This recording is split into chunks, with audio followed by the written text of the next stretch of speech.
It started on a rainy afternoon, the kind that makes the world feel small and lonely. I was staring out of my apartment window, watching raindrops race down the glass, when I saw Ida small drenched cat sitting in the middle of the empty street. It didn't move, didn't even flinch as the cold wind howled around it. Something about the way it sat there, still and patient, made my chest tighten. At first, I told myself to look away. It wasn't my problem. Stray cats were everywhere, and this one would F in its way home if it even had one. But then, as if sensing my hesitation, the cat lifted its head and looked straight at me. Its golden eyes locked onto mine, and for a brief second, I felt something strange. Recognition. I didn't know this cat, and yet somehow it knew me. Before I could even process the thought, the cat stood up and, with slow, determined steps, began making its way toward my building. My heart pounded as I watched it disappear under the awning downstairs. A moment later, there was a soft, almost hesitant scratching at my door. I hesitated. Something about this didn't feel ordinary, and when I finally opened the door, I realized I was right, because there, curled up on my doorstep, was the small, shivering, cat-clutching something between its teeth, a crumpled, weathered piece of paper.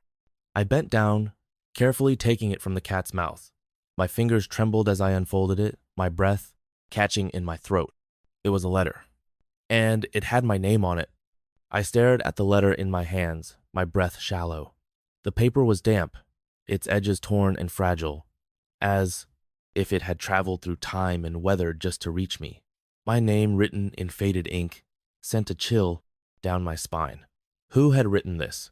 And why had this cat, this small, trembling creature, carried it all the way to my doorstep? I looked down at the cat. It was soaked, its fur clinging to its thin frame. Drops of rain dripped from its ears, and its whiskers twitched as it let out a weak, raspy meow.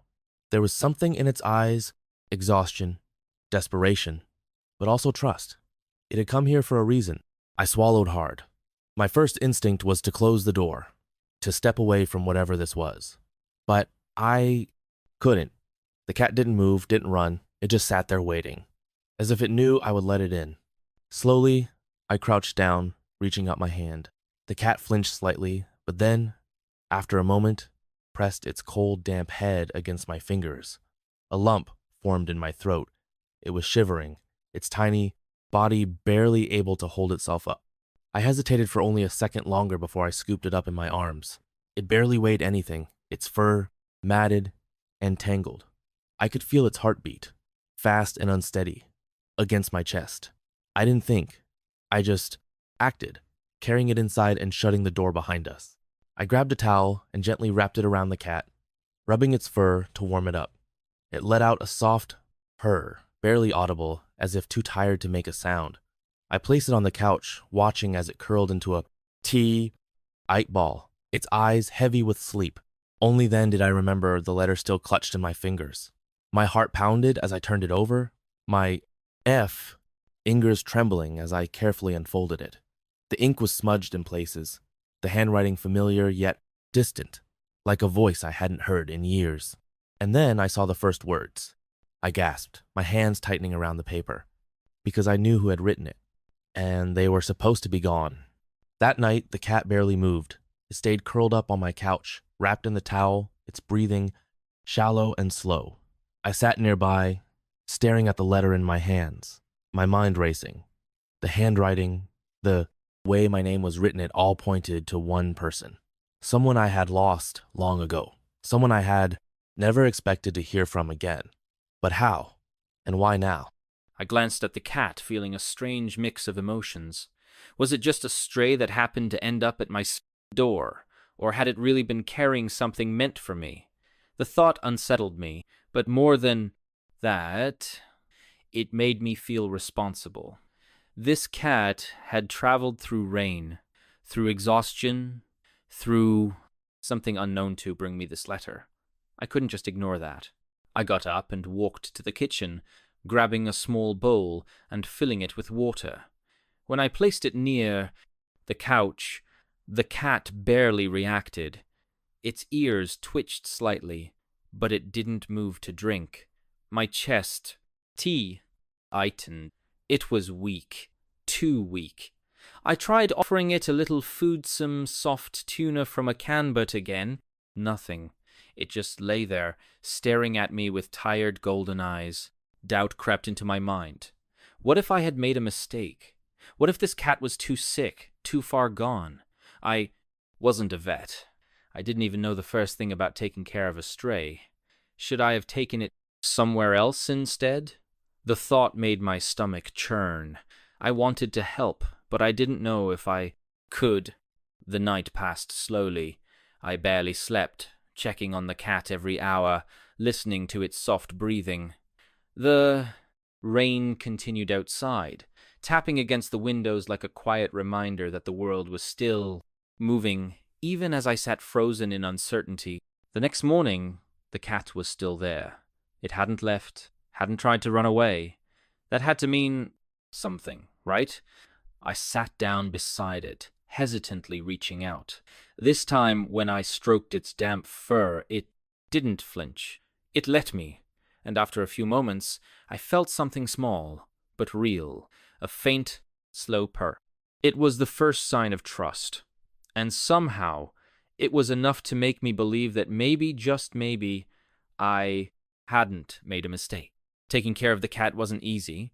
It refused food for 2 days, and I had to sit with it, coaxing it with small bits of warm broth until it finally licked a little from my fingers. It never cried, never made a fuss, but there was something about the way it watched me like it. For what? I wasn't sure. Money was tight. A trip to the vet was expensive, and when I mentioned the cat to a friend, they told me I should take it to a shelter instead. You don't know where it came from, they warned. What if it's dangerous or sick? But looking at the cat, at its quiet, patient gaze, I couldn't do it. I couldn't give up on it. And slowly, things changed. It started eating a little more. It began to sit up, its body gaining strength. It still didn't trust me completely. But one evening, as I sat on the floor beside it, it stretched out a paw, touching my hand. It was small, barely a moment, but I felt it. A connection. A silent understanding. I didn't know why this cat had come to me. I didn't know what its story was, but I knew this whatever had brought it here. It was meant to stay. A week passed, and the cat was finally getting stronger. It still moved carefully, but it no longer looked as fragile as before. It ate without hesitation now, curling up near me at night, instead of keeping its distance. I hadn't named it yet. I wasn't sure why. Maybe because deep down I felt like the cat already had a name. I just didn't know it yet.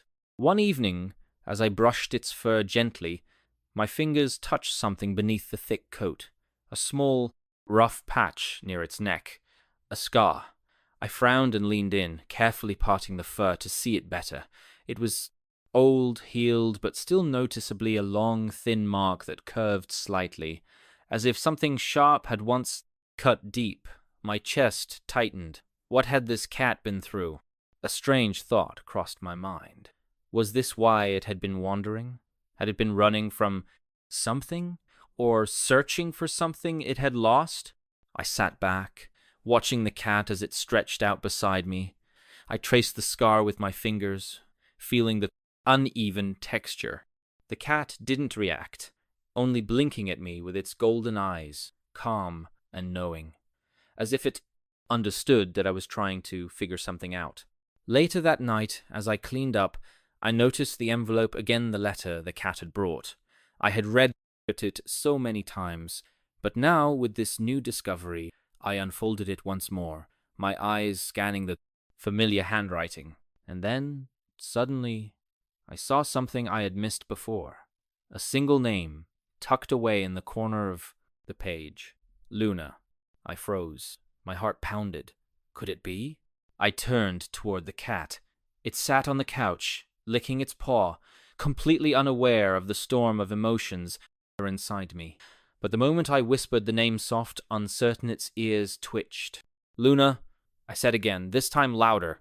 The cat stopped, its head lifted, eyes locking onto mine. It was only for a second, but something shifted. It wasn't just recognition, it was deeper than that. It was as if the name carried weight, like it had meaning, history. My breath caught in my throat. Luna.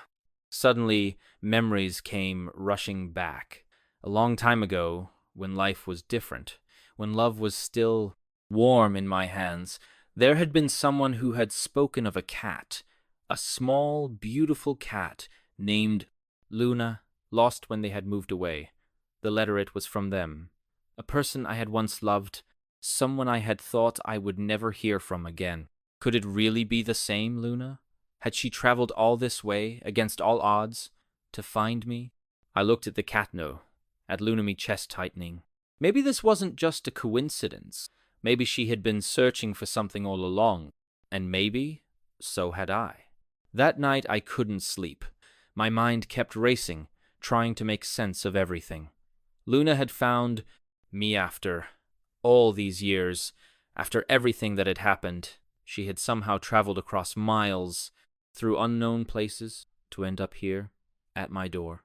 It didn't seem possible, but the scar, the way she reacted to her name, the letter, it all connected in a way I couldn't ignore. I turned over in bed, expecting to see Luna curled up in her usual spot near my feet, but the blanket was empty.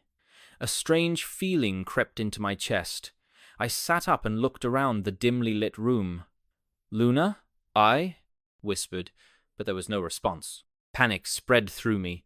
I got up and checked under the couch, behind the furniture, nothing.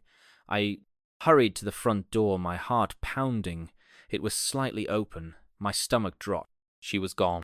Without thinking, I grabbed my jacket and ran outside. The air was freezing, my breath turning into mist as I scanned the dark streets.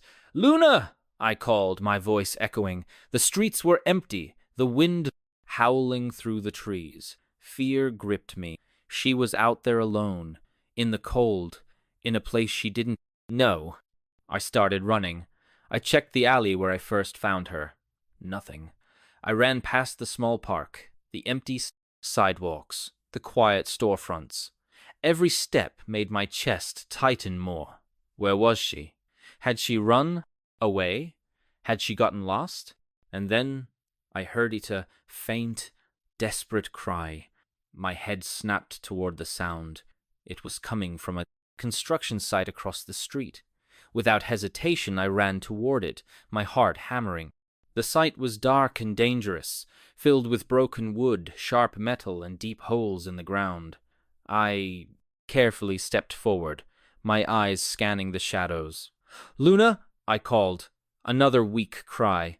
Closer, now. I turned a corner and saw her. She was stuck at the edge of a deep pit, her paws slipping on the dirt.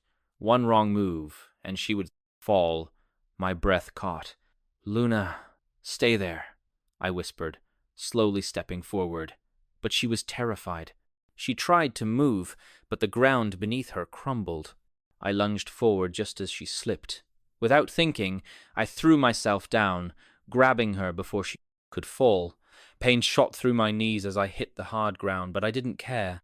My arms wrapped tightly around her small, shaking body.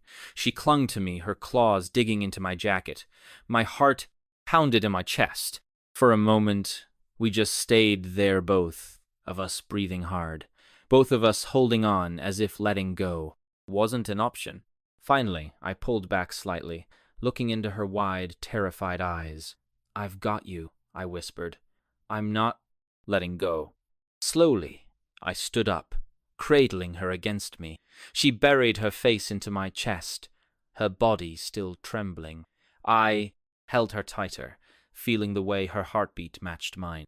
As I carried her home, I realized something deep inside me had shifted.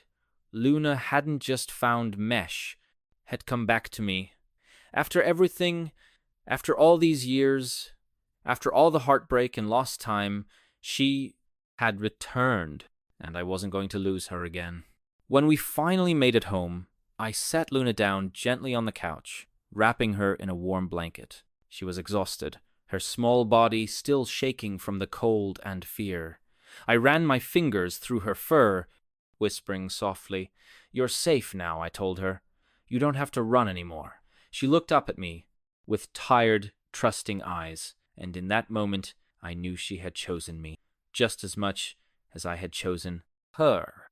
Over the next few days, something changed between us. Luna no longer hesitated before curling up beside me. She didn't flinch when I reached out to touch her. She followed me from room to room as if afraid to lose sight of me again. And when I woke up in the middle of the night, I found her sleeping beside me, her tiny paws resting against my arm. I thought about everything she had been through, the distance she traveled, the hardships she faced, the way she never gave up. She wasn't just a lost cat who had found her way home. She was a survivor. And in some ways, so was I. Before Luna, I had been living in the past, holding on to memories that had long since faded. But she had reminded me that love, real, unconditional love in Ever, truly disappears. It may get lost, it may take time, but somehow it always finds a way back.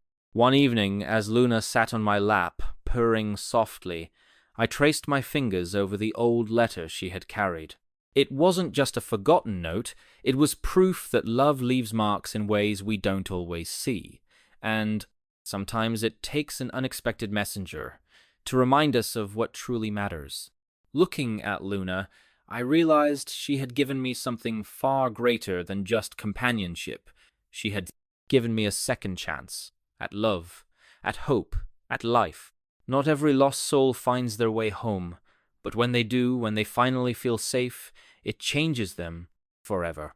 And if you ever find an animal in need, don't turn away. You may think you're saving them, but sometimes they end up saving you too.